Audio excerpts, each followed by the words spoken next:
The Anderson Rotary Club presents A Book for You, part of the Little Free Library. Hi, my name is Mia Johnson, and I'm going to be reading Kids Who Are Changing the World by Sheila Sweeney Higginson. Introduction. The world is a big place, and it is filled with amazing people and places. It also has many problems. Some of the problems are challenging. Even grown-ups have a hard time figuring out how to solve them. So, how can one kid do it? Is it really possible for a kid like you to change the world? An African proverb says, if you think you're too small to make a difference, you haven't spent the night with a mosquito. The kids in this book know that you're never too small to start changing the world. Meet Jaquil Naeem Jackson. Jaquil Naeem Jackson was only 5 years old when he learned about a problem in his community. Jaquil's aunt took him to help hand out soup and chili to people in Chicago who were homeless. He said that he saw how they lived with rats and sleeping bags on the concrete and wanted to help in some way ever since. Jaquil wished he could buy or build a home for every person who needed one. That would be a lot of homes, too many for one boy to build.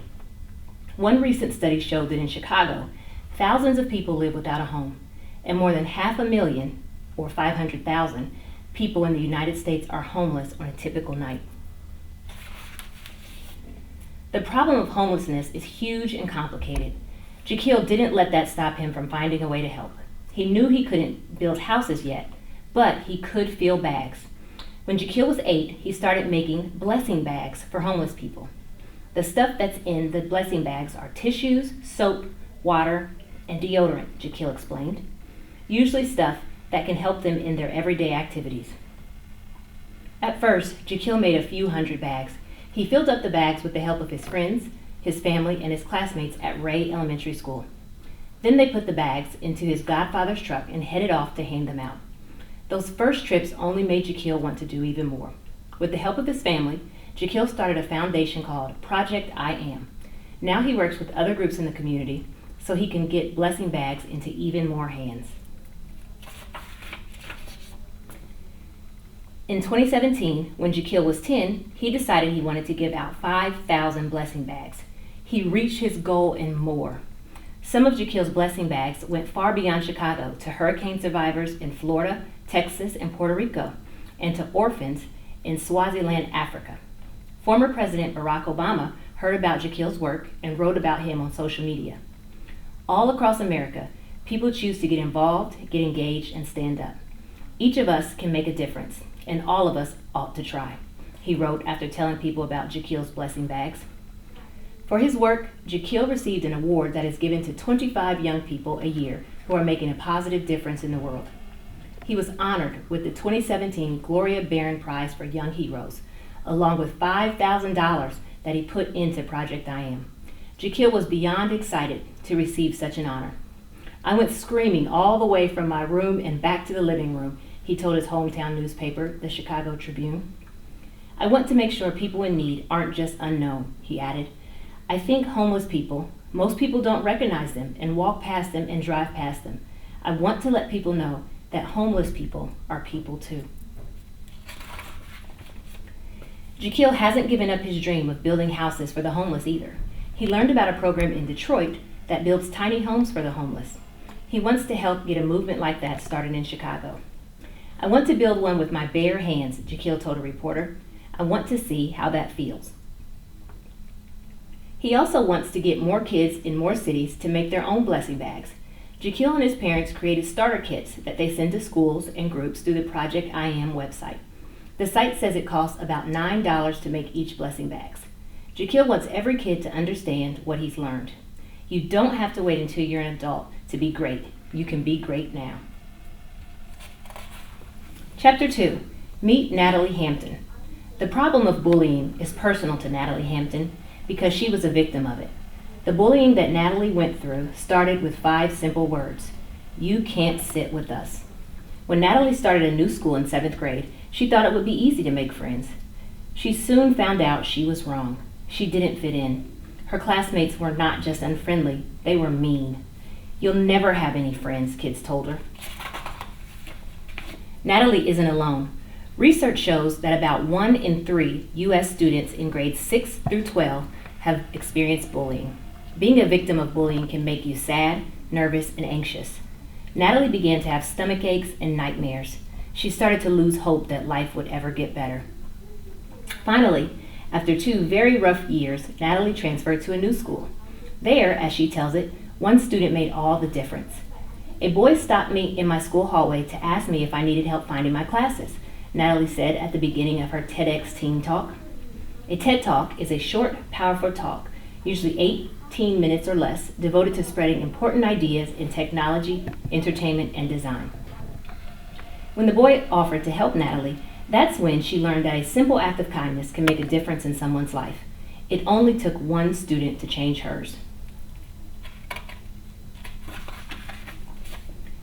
Natalie could have just moved on in her new school with her new friends, but she knew the problem was bigger than just her experience. She wanted to help solve it. Natalie believed that eating lunch alone was a symbol of how isolating bullying can be. At her new school, she invited other students who were sitting alone to her table. Even though I was easily able to help the kids within my own school community, Natalie said, I wanted to do something more. She started to think of ideas to help with the problem. She didn't really know how to code, but she decided that creating an app would be the best way to get the message to a large number of kids. Natalie started drawing ideas in her notebook. Then she worked with a professional coder to create the app. After months of testing, Natalie's app, called Sit With Us, was ready to meet the digital world. Sit With Us is a free mobile app that helps kids find other kids to sit with at lunch. Students download it onto their phones. Some can become ambassadors. They are the ones who invite anyone who doesn't have a place to sit to join them. Through the app, students look for ambassadors so they don't have to sit alone at lunch. Because it's private and all done through the phone, none of the other students know who is asking, and the students looking for a place to sit know that they won't be rejected. Natalie's idea and her app spread like wildfire. More than 100,000 people are using Sit With Us in at least 8 countries around the world. Natalie was named one of the most influential teen social entrepreneurs who have found a solution or an idea to address a basic human need. She won an award from the United Nations Youth Assembly and got to deliver a speech in the UN's General Assembly Hall.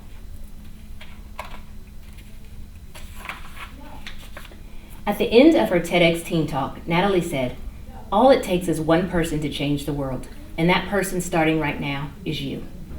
So, what can you do to make the world and your school a kinder place? You can start by taking Natalie's lead at lunchtime. If you see a kid sitting alone, ask him or her to join you. Chapter 3. Meet Gitanjali Rao. What problem do you think America's top scientists could solve? Gitanjali Rao isn't a professional scientist yet. She's still a kid.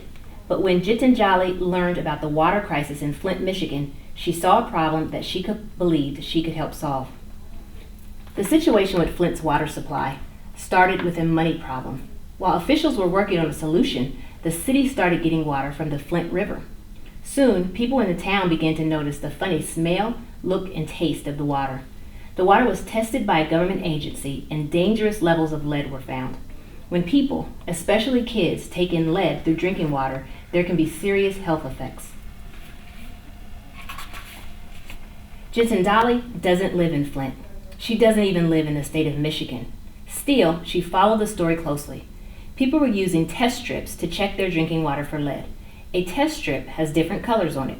Each color represents a different mineral. When it is dipped in water, if the lead content is too high, the color will change on the strip. When she saw her parents using test strips to check their own water for lead, she got an idea. Test strips can give quick results, but they aren't always the best results. More accurate testing can cost up to $100, and it has to be sent to a lab. Gitanjali knew that the high price of testing could stop many people from learning the truth about their drinking water. "I love to innovate and invent new technology," Gitanjali said. "I like finding solutions to real problems," and that's what she did. Gitanjali started with carbon nanotube sensors. They're made out of tube-shaped material that is about 10,000 times tinier than a human hair. Gitanjali used them to build a device that can detect lead in water more quickly and more accurately than other methods. Gitanjali's device works with a smartphone app, so people can see the results right away.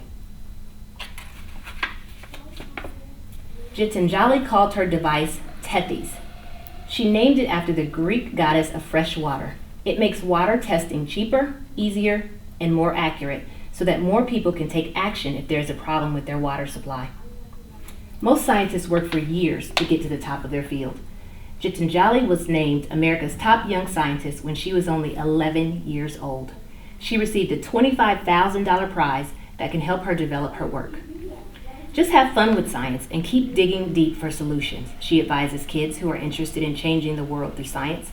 If you do not succeed the first time, that's okay. There's never a limit to the number of tries it takes to accomplish a goal. Water isn't just a problem in Flint, Michigan. More than 2 billion people around the world lack access to clean drinking water at home. It's a big problem, but you already know that you're big enough to make a difference, right?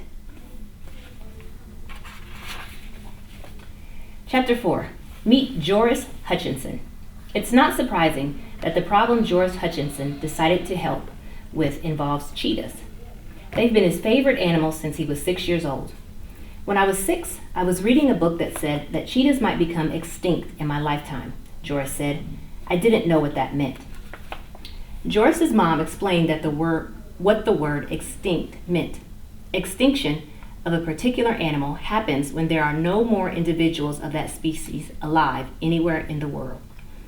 Joris became really sad when he realized that cheetahs might soon die out and the species would disappear completely from the planet. I asked my mom what I could do to help, Joris said, and that's when I got involved in cheetah conservation. Wildlife conservation is the work that people do to protect plant and animal species in their natural habitats. Joris isn't the only person who believes the fastest land mammals on the earth are worth saving. In African countries, like Namibia, organizations have been working to keep cheetahs from becoming extinct. Joris started at home. He sold lemonade, flowers, and t-shirts and organized skating parties and a garage sale. He raised more than $14,000. Then he used that money to help pay for collars that use GPS to track cheetahs in the wild. Joris donates his money and his time to Nankuse. It's one of the wildlife conservation organizations. In the summer, Joris travels to Namibia with his mom to volunteer at Nankuse Sanctuary. He helps get the cheetahs food ready and clean out of the area where they live. At the sanctuary, they also work to teach farmers about the importance of cheetahs. They convince them to help put collars on the cheetah instead of killing them. The collars can show the farmers that the cheetahs aren't actually hurting their farm animals. Because of this work, farmers have created safe zones for cheetahs. Like Jaquil, Joris was honored with the 2017 Gloria Barron Prize for Young Heroes. Can you guess what he did with the $5,000 prize? He donated it to the sanctuary, of course. Joris wants to be a wildlife biologist when he grows up and to work at the sanctuary. I've learned that everyone can make a difference, even if you're just a kid, Joris said. You just have to start somewhere.